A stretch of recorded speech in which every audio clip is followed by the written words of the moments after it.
hear me? Yes. Good evening. So this is the City of Harvey regular City Council meeting. Today is Monday, February 8, 2021, 7 o'clock p.m. We'll call this meeting to order. Please call the roll. Alderwoman Drewinski. Alderman Tolbert. Present. Alderman Crudup. Present. Alderman Key. Alderman Randall L. Present. Alderman Rogers. Present. Mayor Clark. Present. Okay. Our next.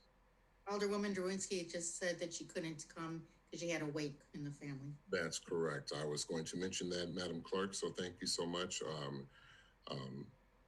Alderwoman Drewinski had a death in the family, so please, we extend our prayers and our condolences to her family, and we will continue to keep her and her family in our prayers. Our next item on the agenda is the invocation and pledge of allegiance. I will lead the invocation and pledge if you will bow your heads. Heavenly Father God, we come before you as humbly as we possibly can, knowing that we are an imperfect being, but we are perfected through you. We ask God that you forgive us for all of our trespasses, and that you guide our hearts and our minds and our spirits so that we may continue to uplift your name and do your work. That you give us the wisdom, O God, that is necessary to help to guide this city with sound decisions and guidance that only comes from you.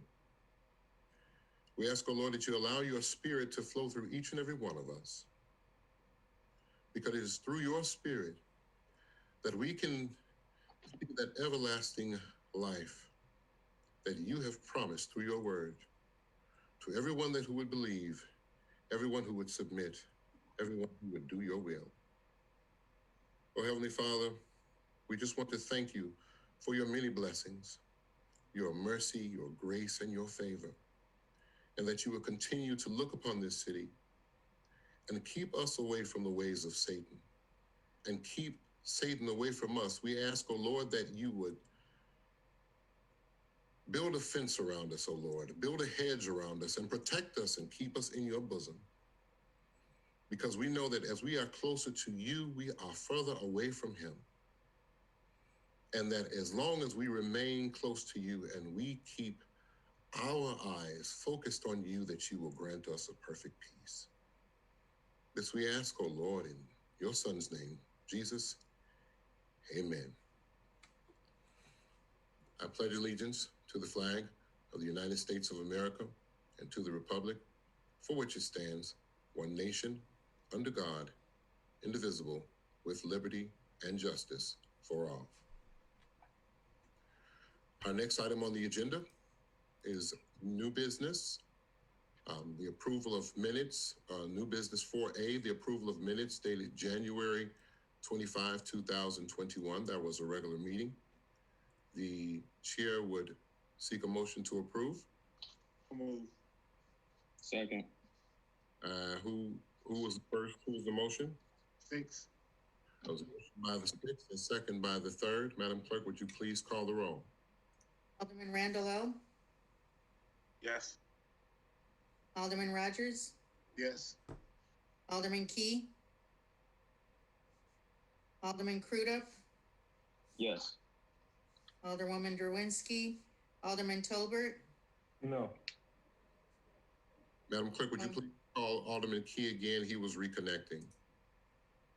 Alderman Key. Alderman Key.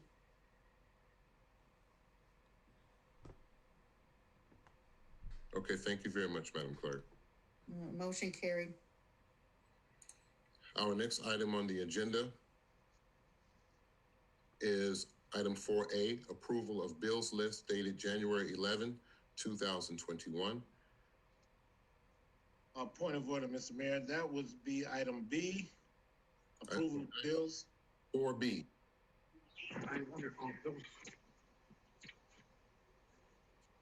Yes, item 4B, Alderman.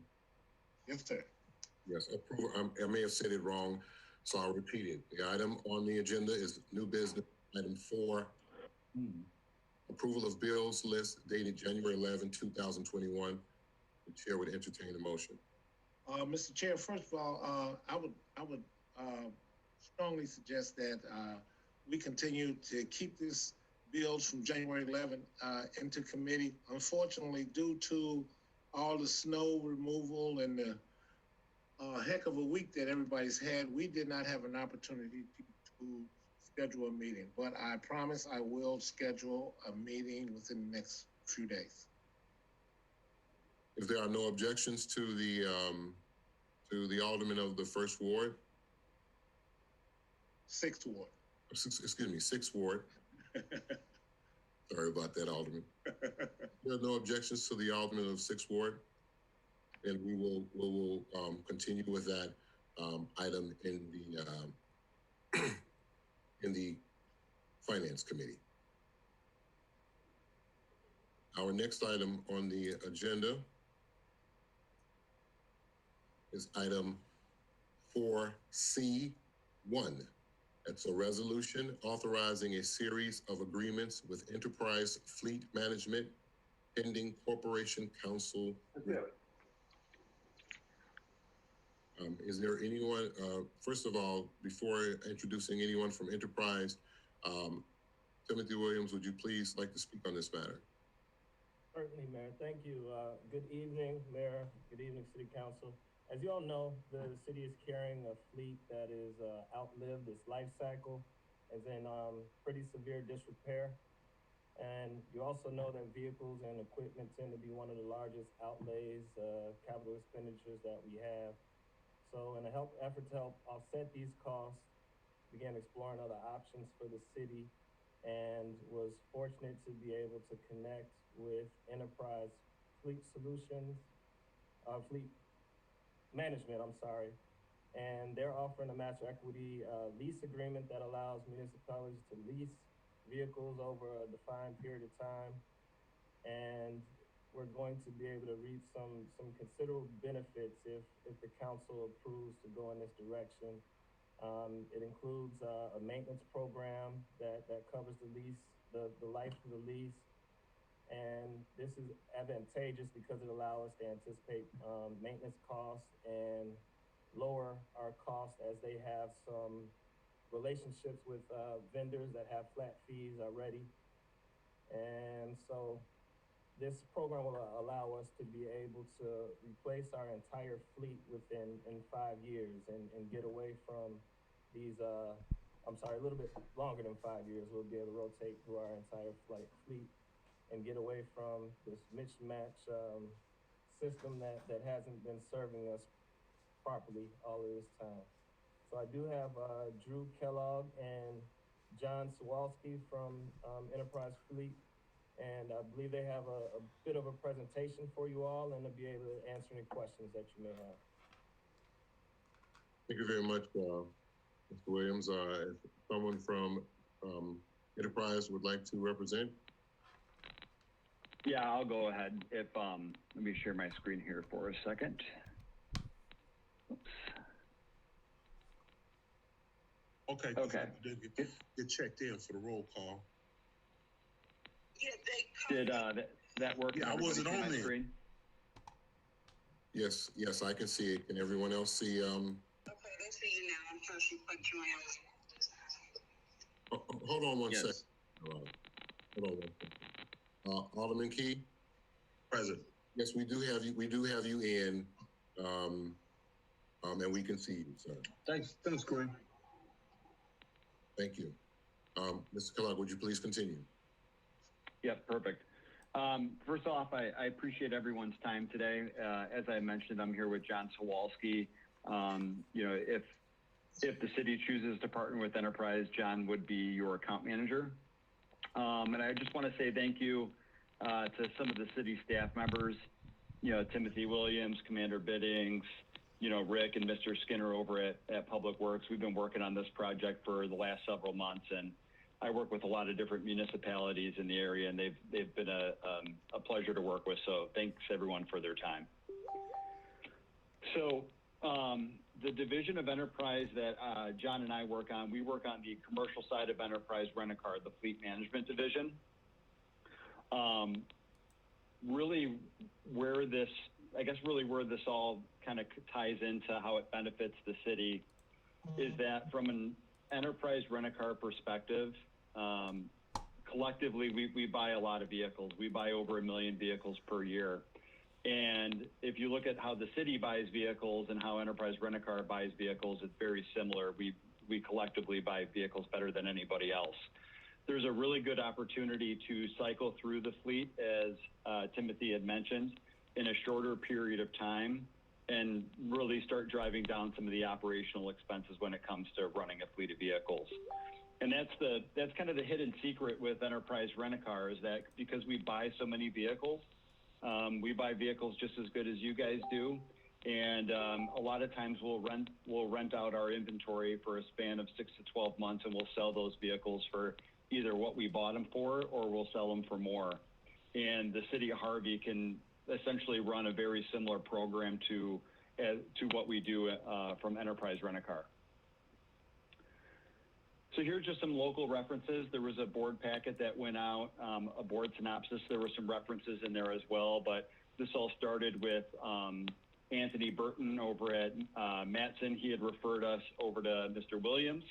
We work with Lansing, Hazel Crest, Kankakee, Bourbonnais. The city, we've had a contract with the city of Chicago for quite some time. So as we go through this process, and if we need references, just please feel free to ask. One of the ways that we're able to make this possible is through a partnership with Sourcewell. Sourcewell is one of the nation's largest purchasing cooperatives.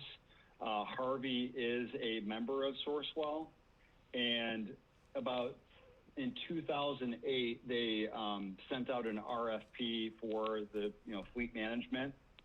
We competed against other fleet management companies in this space, and we were awarded a contract as a low-cost provider through Sourcewell. So a lot of the municipalities and entities that I had referenced on the previous couple slides, a lot of them have come on board through this Sourcewell contract. So why do municipalities work with us? The reason why they work with us is because we're able to help them figure out when does it make the most sense to get in and out of vehicles. And in the government space, we have found that it's significantly, it's a significantly shorter period of time than what than maybe what you've traditionally done. So what we want to find out is, when is that sweet spot? When does it make the most sense to get in and out of vehicles? So as you procure a vehicle, that vehicle depreciates. As that vehicle gets older, there's less depreciation and more maintenance and fuel costs. The good news about being in the government space is that you guys have really good buying power, and you actually buy vehicles down here. So that depreciation hit isn't, like it is in the retail space. Where we're at today is that, we looked at an analysis of about 59 vehicles. 30 of those vehicles are over 10 years old. And it would take, at the city's current purchasing rate, it would take about 14 and a half years to cycle through the entire fleet. So when we looked at the analysis, a good chunk of the fleet is going to be further down here, where there's not a lot of depreciation benefit, but there's a very high operating cost with those vehicles. So what are the key objectives or benefits to this program? First off is cash flow. Our funding model, which I'm going to get into here in a second, our funding model allows the city to source more vehicles with less cash. We'll put together a replacement plan to where every single year we're going to be turning over vehicles, and the city essentially will eventually get to a point where the fleet is no older than 5 years old. Because we're turning over the vehicles more frequently, we're going to maximize resale dollars on the back end, which the city has all the rights to equity of. But if we do that, most of the vehicles we're going to be operating are going to be living within the manufacturer warranty. So we're going to have a significant decrease in maintenance expenses and fuel expenses. Driving new vehicles is ultimately lower cost, less money to operate, but it's also much more safe.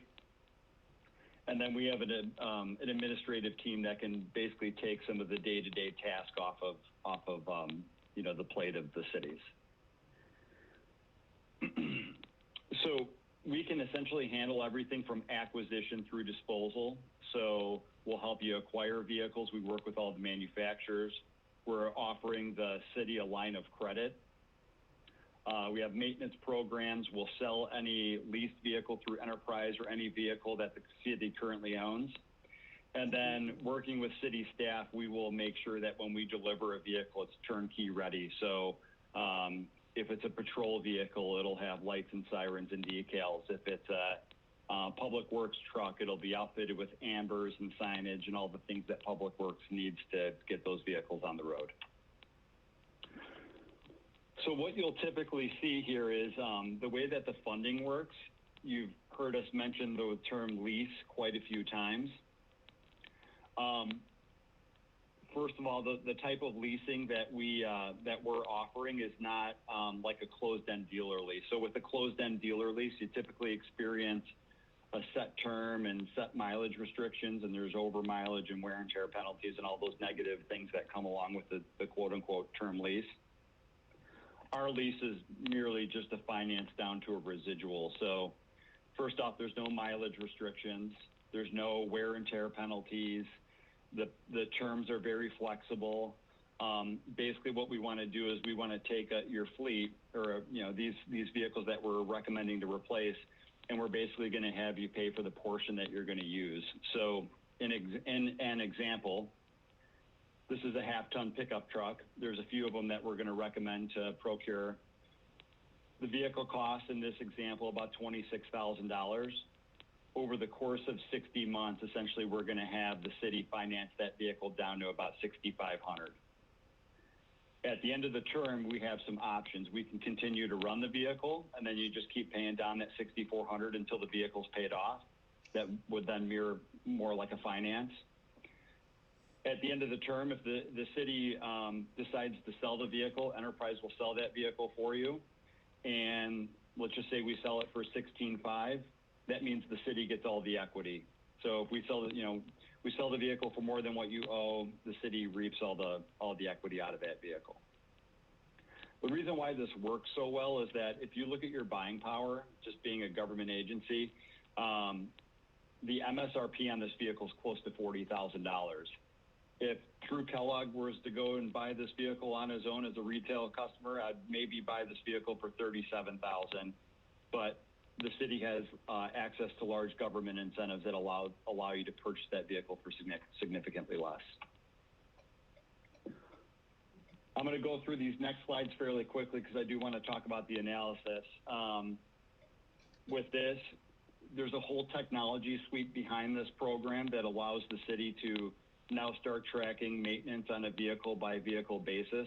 So at any given time, we can look at, hey, let's look at Squad 15. Let's see exactly what Squad 15 is costing us from a maintenance perspective to see if it makes sense to continue to run that vehicle or not. So on our onboarding process, we'll dig a lot more into the website, but a lot of maintenance and a lot of tracking of maintenance is now going to become automated.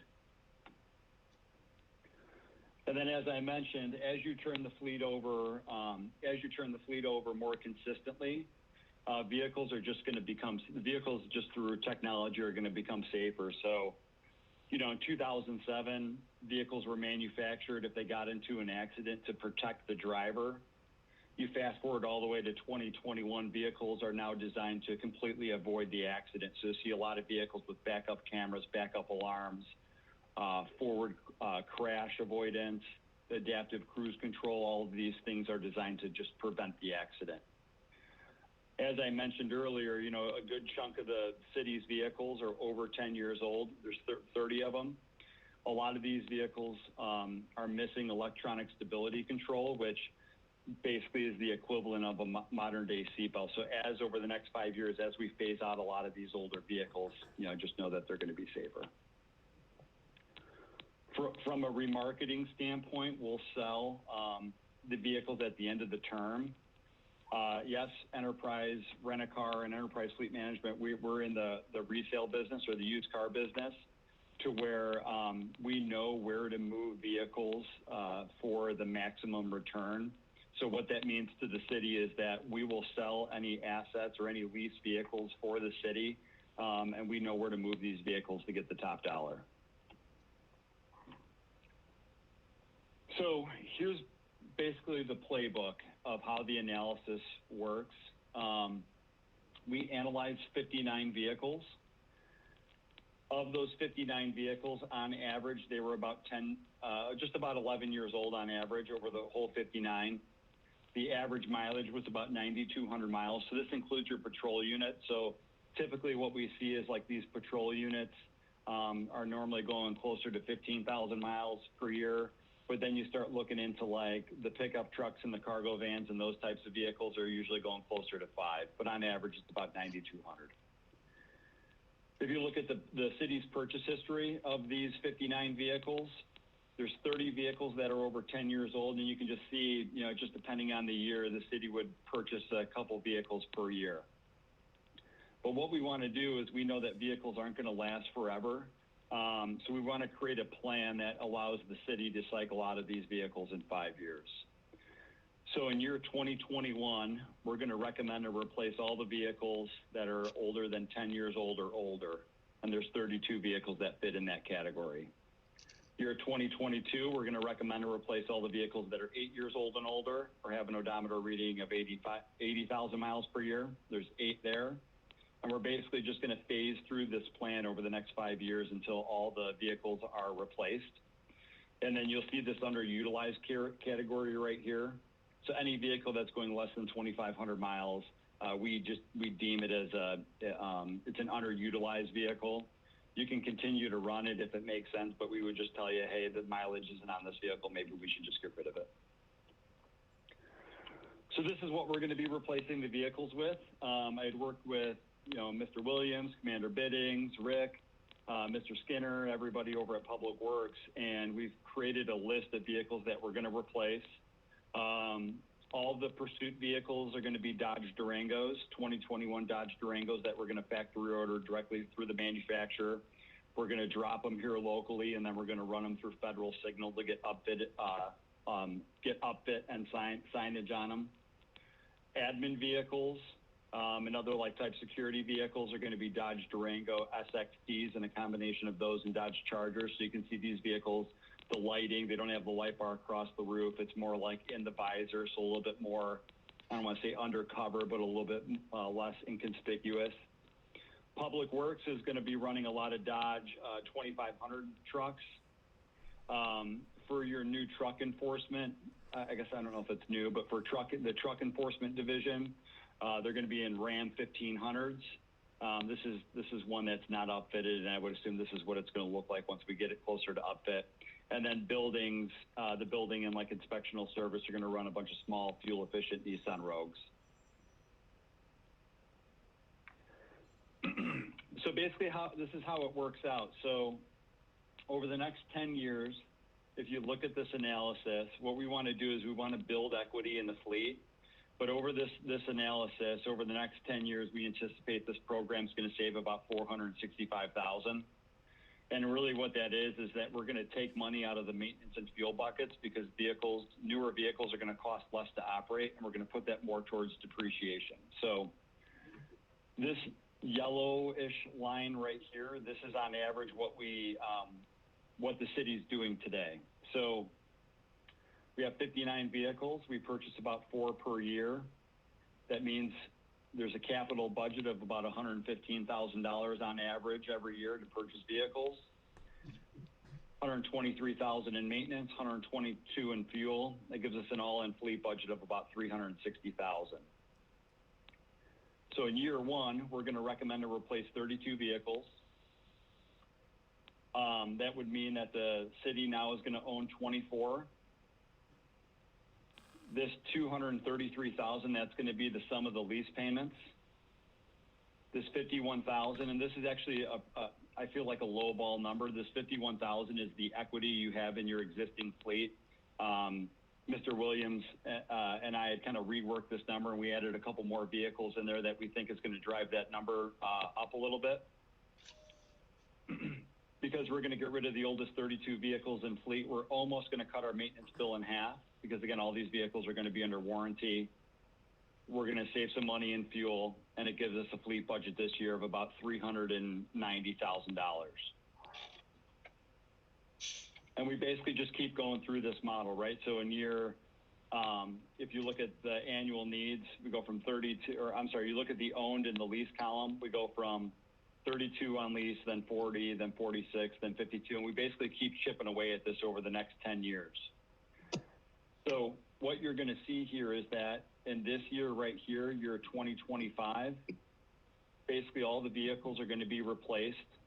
Your lease payments peak out at about $352,000. There's a ton of equity coming back in the program. So in this year right here, in year 2025, we're going to replace the last handful of city vehicles, but then we're also going to cycle out of the majority of these first 32 vehicles. And there's so much equity that's going to be coming back into the program that it's going to put the city in a positive cash position of $186,000. And then basically we reset. So these first 5 years are replacing city-owned vehicles with enterprise vehicles. These last 5 years are going to be cycling out of the enterprise vehicles that you did in the first 5. So I went through that kind of quick, but the main takeaway here is that, you know, use our funding model to source more vehicles with less cash, put more money towards depreciation versus putting it in maintenance and fuel, and then turn the fleet over more regularly to where we start getting, if you look at this lease column here, start turning the fleet over more regularly, so that way we maximize resale dollars and the city gets the equity on the back end.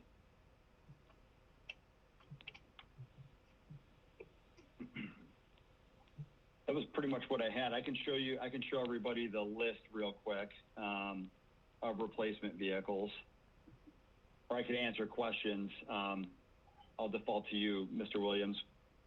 Yeah, it looks like there's a couple questions, so we'll turn it back to the chair, and you can, Mayor, you can move.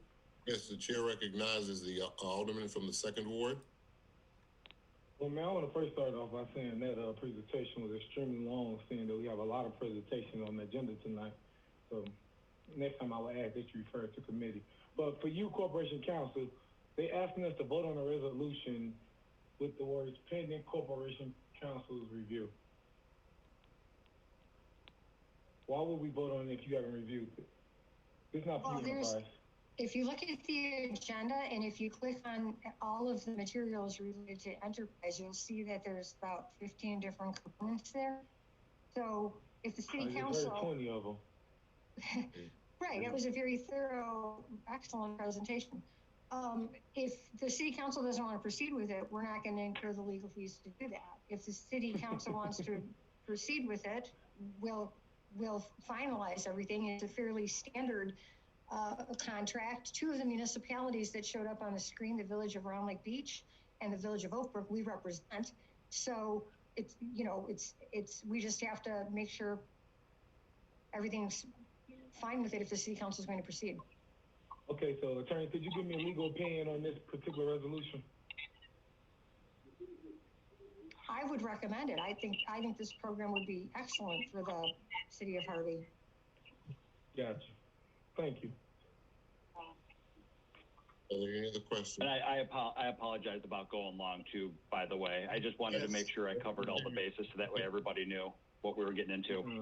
Because I definitely appreciate the presentation. The chair recognizes the alderman from the 5th Ward. Thank you, Chair. My question, I guess, is to the chair.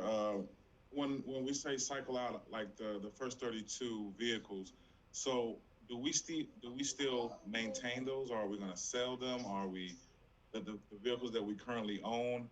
I know we're going to be replacing them, but are we still going to have ownership of them, or do we plan on completely releasing ownership of those vehicles? Good question. So From a maintenance perspective, we'll give the city a platform to maintain these vehicles. You can use local vendors, very similar to as you do today, to just perform regular routine maintenance on the vehicles. And then in 5 years, those first 32 vehicles, or a handful of those 32 vehicles, when we recommend to replace those units, that's our recommendation. It's up to the city if they want to replace those units. Our recommendation is just going to be, hey, this is what we're spending on maintenance. This is what we see in the resale market. We recommend to replace these vehicles in terms of, for reasons X, Y, and Z. And then when we sell those units, you will owe significantly less than what those vehicles are worth. So if we sell them, the new vehicles would be on order to replace those 32, and then we can take the equity out of those 32 and roll them into the new ones.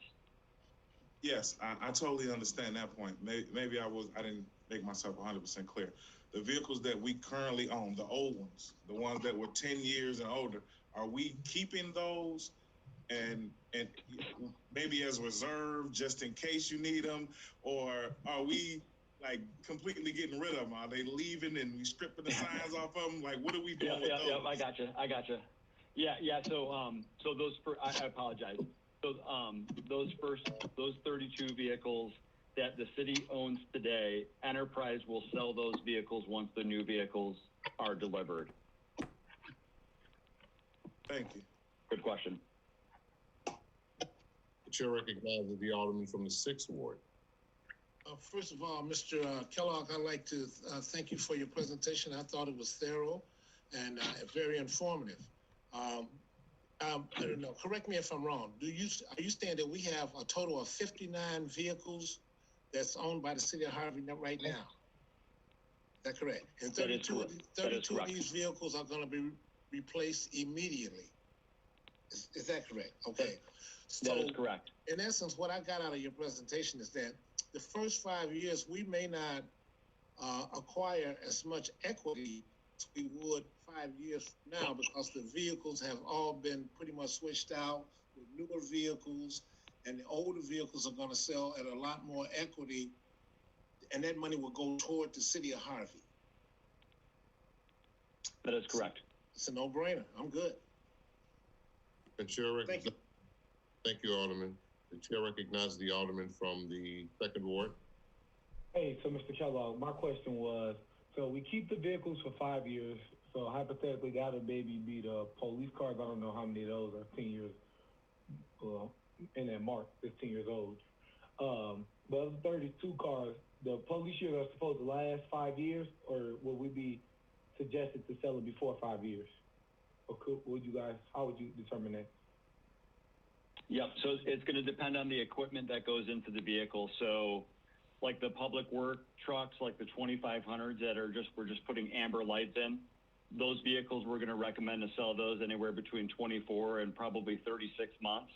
Okay. And the reason why is we want to take advantage of that large manufacturer incentive and the strong resale market in trucks. So now I'm talking about the police cars in particular. Yep. Yep. So pursuit rated vehicles, we're going to recommend to cycle those vehicles out every 5 years. And the reason why is just there's a lot of equipment that go in those vehicles to get those vehicles road ready. So those ones will be cycled out roughly every 5 years. So in 5 years, will the equity be the same? Yeah, so those vehicles will be pretty much paid down to zero at the end of the 5 years, and those patrol units should be worth anywhere between $10,000 on the low end and $13,000 on the high end. So every patrol unit that comes out of service, there should be at least $10,000 of equity coming back in. How much will we have been spent traditionally? That's the 6,400 or 6,500 you were speaking of earlier. I'm sorry, what was that question again? How much will the city of Harvey have spent out of that 10,000 that you sell it for? Like, how much will we pay monthly before we sell it for the patrol units?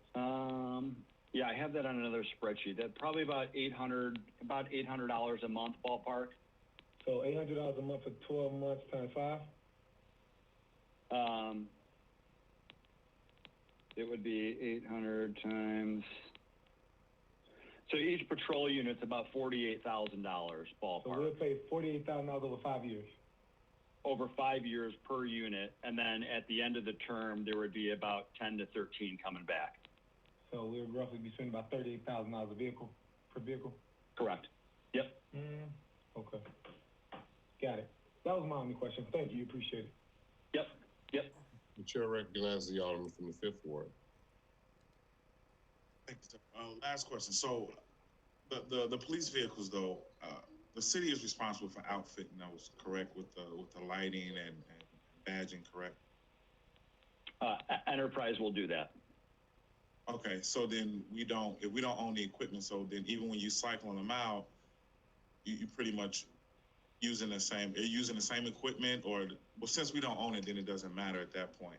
I was just gonna ask, if we were owning it, then do we just simply take like the lights off this vehicle, put it on another vehicle? But since that's not something that we're controlling, then that's fine. Well, actually, because you bring up a good point. So on the patrol units, now because we're going to be cycling these vehicles in and out of service a lot faster, we anticipate that we're not going to wear out the equipment as quickly. So there's going to be a better opportunity to cycle equipment out on more often. So maybe we can get 2 patrol units out of the equipment versus today, as 1. So there will be an opportunity to do that, to take equipment out of the old unit and put it into the replacement. Okay, thank you. Mr. Kellogg, let me ask a quick question. Out of the 59 vehicles that you took a look at, were all of those vehicles operational, or were they just vehicles that the city of Harvey owned? Probably a little bit of both. So I've been working with Rick and his team. I think we have a pretty good list now, but at the beginning of the process, we had to weed that list out a little bit to get some of those units that were non-operational out of the program. So we feel that we have a very solid analysis, and that's an accurate depiction of the city-owned vehicles. Okay, thank you very much. Okay, that being said, the chair would entertain a motion to accept this resolution authorizing a series of agreements with Enterprise Management and the Corporation Council review. So moved. Second. Motion by the third and second by the sixth. Madam Clerk, would you please call the roll? Pruda, Yes. Alderman Randall L., Yes. Alderman Rogers, Yes. Alderman Tolbert, Yes. Alderman Key. Yes. Motion carried, and that's resolution 2930-2930. Thank you very much, Madam Clerk. Our next item on the agenda is item 4. Excuse me, before I continue, and thank you, Mr. Kellogg and Mr. Sawalski, for appearing. We look forward to doing business with you in the future. Thank you very much. Have a great rest of the meeting. You too. Thank you. Our next item for business is item 4C2, a resolution to execute a lease agreement between the City of Harvey and Rock Gate Capital LLC, DBA 160 Driving Academy. Before we continue on this particular resolution, I would like to give everyone a little background as far as how this particular piece of legislation came about. I received a call from our alderman of the Fifth Ward, Alderman Dominic Randall, because he's one of those, like many of you, one of those aldermen who really care about the city and is really trying to do as much as he can to try to create good relationships and also do work on behalf of the benefit of the city and its residents. Alderman Randall contacted me, and we had a conversation specifically about this particular company and what they were proposing to do, which will be discussed a little bit later, what they were trying to do as far as trying to bring some additional services and economic development to the city of Harvey. I thought it was an absolutely wonderful idea. And so I, after consulting with Alderman Randall L., told him that I thought it was best that he proceed and continue to have conversations, which he did. He put the necessary parties in touch with the city administration, and those, I say conversations and negotiations began. As a result, I think that we have a very good bill, and I think it's something that the council should approve. But whether the council decides to approve or not approve, I definitely want to thank Alderman Randall L. for his efforts on this particular matter, and basically keeping the city of Harvey in mind as he was moving forward in this day today. So that being said, I'm first going to turn this over to Tim Williams and then the representative from 160. Thank you, Mayor. So as you indicated, 160 Driving Academy approached the city looking for a new location to do their CDL driving training, and this location was scouted, and it offers the city and 160 Driving Academy an opportunity to bring much needed career and workforce training to the city, and it brings an underutilized space back to productive use here in the city. So that's something that is really important for us, and an opportunity to generate some tax dollars and some revenue for the city, and offer a good service to the residents and community here. So Terry Harden, and I'm not sure if Tom is on the call, but Terry Harden, we've been going back and forth for a few weeks now to get this term sheet together and a lease agreement together. And I think that we have a good piece of legislation here and a good opportunity for the city. So I'll turn it over to Terry, who has a presentation.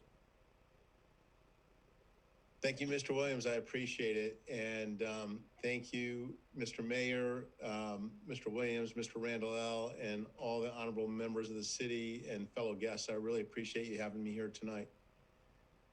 So we are a CDL truck driving academy, and we train several thousand drivers a year safely, professionally, and at the highest level to make sure that they are equipped and taught properly to get their CDL truck driving license and represent the logistics and transportation industry professionally and safely across the United States.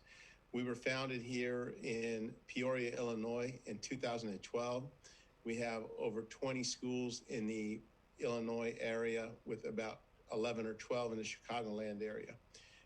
Our goal is to teach and train people who are interested in becoming transportation industry professionals in the Chicagoland area. And we're very excited about the opportunity to partner with the city of Harvey and to be able to locate in an unused parcel of property there to be able to teach and train and provide job education and create jobs for the community, for the city, for Illinois, as well as the fact that the state is an important place for us.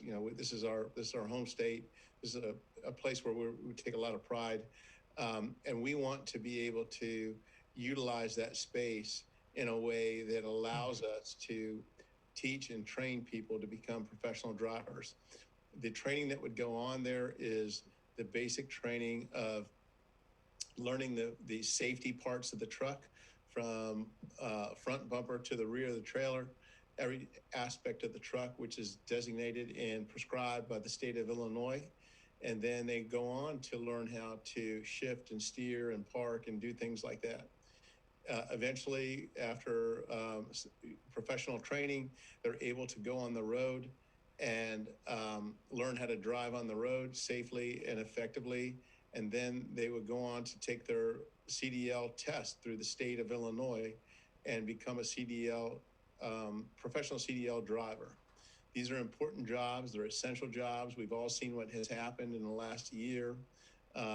We think that this is an excellent opportunity to partner with the city of Harvey to be a part of the community, to create jobs, as well as be a good partner and good corporate citizen and good neighbor. Okay, I saw the chair recognizes the alderman from the 6th Ward.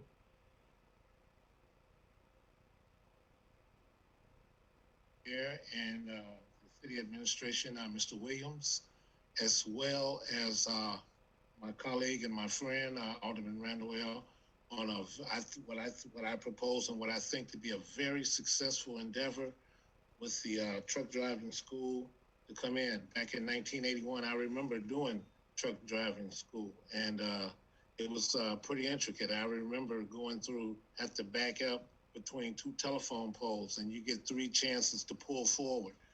And with the state of Illinois, if you pull forward more than 3 times, then you fail the test. So yeah, and I remember it well. And from the blind spot and jacking it and following, jack and follow. So if you guys need an instructor, you know, you can call me, give me a holler, you know. But I just want to give kudos to you all, and thank you so much. Thank you, Alderman. The chair recognizes the alderman from the 5th Ward. Mayor, I just want to say thank you to Driving Academy 160, and also give a just kudos to Mr. Williams, and also to the mayor and his entire team. The word that I got back from those at 160 was just, it was a pleasure to work with them. I was extremely proud of the process. For those who don't know, I think Terry does know by now. So I was a student there at Driving Academy about 5 years ago, and now have the opportunity to work there as a part-time instructor. They are just above reproach on every level. I can tell you these are the best instructors in the game right now, and this is going to give really the entire population, but in particular some of our young people, an opportunity to have a career and what has turned into a business for me. So I really enjoyed my experience there and the opportunity that I had from graduating there. And so I wanted to extend that same opportunity to the residents of Harvey, and I'm just glad we were able to get this done. Thank you. Thank you. Thank you, Alderman Randall. The chair recognizes, and thank you once again for your work. The chair recognizes the alderman from the 2nd Ward. Hey, I just want to echo everyone else's thoughts on to Dominique Randall, Alderman of the 5th Ward, on bringing this marvelous project to the city of Harvey. And thank you, 160 Driving Academy, for coming through with it as well. Like Alderman Randall said, I think this will give the young people a great chance and opportunity right here in Harvey and like just the Southland, saying that logistics and manufacturing is the way the area is going. So thank you again. Thank you, Alderman. That being said, and there appears to be no other questions or comments, the chair would entertain a motion to approve a resolution to execute a lease agreement between the City of Harvey and Rockgate Capital LLC, DBA 160 Driving Academy. So moved. Second. Motion by the 5th and second by the 3rd. Madam Clerk, would you please call the? Alderman Drwinski. Alderman Rogers. Yes. Alderman Key. Yes. Alderman Tolbert. Yes. Alderman Randall. Yes. Alderman Crudup. Yes. Motion carried. Clerk, do we have a number for that? Yes, I'm sorry, 2931. Thank you. Thank you, Alderman. Our next item on the agenda, first of all, before we move forward, I want to thank Mr. Terry for presenting today. For presenting today. We are looking forward to, like I said, seeing some great things and a great opportunity for, like Alderman Tolbert said, not just for the city of Harvey and the young people or anyone who chooses to enter into truck driving school, but also for people in the region as well. So it's an exciting time, and I just wanted to thank you again. And once again, I just have to continually gush, I guess, over Alderman Randall because he was right on point, and that's exactly what we need from our representation. So thank you so much again. Thank you, Mr. Mayor, and thank you to everybody. You're welcome. Thank Our next item on the agenda is item 4C3, a resolution designating the Daily Group LLC as designated developer for Southland Logistics Park and authorizing future special tax allocation fund for expenses incurred in connection with redevelopment of Southland Logistics Park. Before we get started, let me see.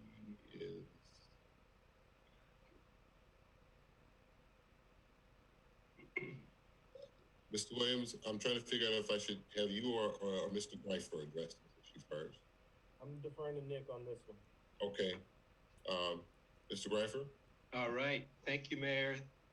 Thank you, Tim. Pleased to be with you tonight. I just made it back after a long, difficult drive. The roads are pretty slippery. But tonight we have before you what I call an inducement resolution or reimbursement resolution, which is the same type of agreement that was adopted for the shopping center renovation, also on Dixie Highway about a year ago. The concept being that we would, if successfully executing a redevelopment agreement, we would be able to reimburse the developer for certain out-of-pocket costs incurred prior to the execution of that redevelopment agreement.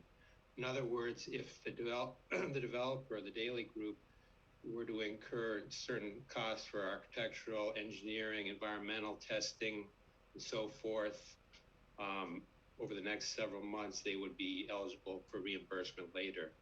So that's what the resolution does, just like we did a year ago. But I think we should back up a little bit and talk a little bit about the site and what we're proposing. The site, as you well know, has been vacant since I believe 1980, and vacant, but it was demoed about 9 years ago, I believe. So it's been vacant and underutilized for a long time. We've had various attempts to redevelop the site, but the game changer really has been the Markham site with the Amazon facility coming in and quickly being constructed in the last 12 months or so. So that's really changed the dynamic, not just for Macomb and Harvey, but for the entire South suburban region. And then with the pandemic, of course, taking hold about 11 months ago, that's only strengthened the competitive advantage suddenly that we have with e-commerce fulfillment. And so we have been testing the market and having discussions with different developer groups over the last 12 to 18 months. And the Daily Group has stepped forward with a proposal. The proposal does not obligate the city to do anything in terms of expenditures. It does just lay out the flexibility under the inducement resolution to subsequently reimburse the developer, as mentioned. So that's kind of the big picture. We have in your packet, I hope you received something that describes visually what we're calling the Southland Logistics Center, because that really says it better than what I can say. But we've worked internally, Mayor Clark, Tim Williams, the Antero Group, to develop a concept plan called the Southland Logistics Center. And really it piggybacks off of what Cook County's doing with the Southland Development Authority, the SDA, that President Preckwinkle set up about a year ago. And it also, of course, piggybacks off of, leverages the Amazon project.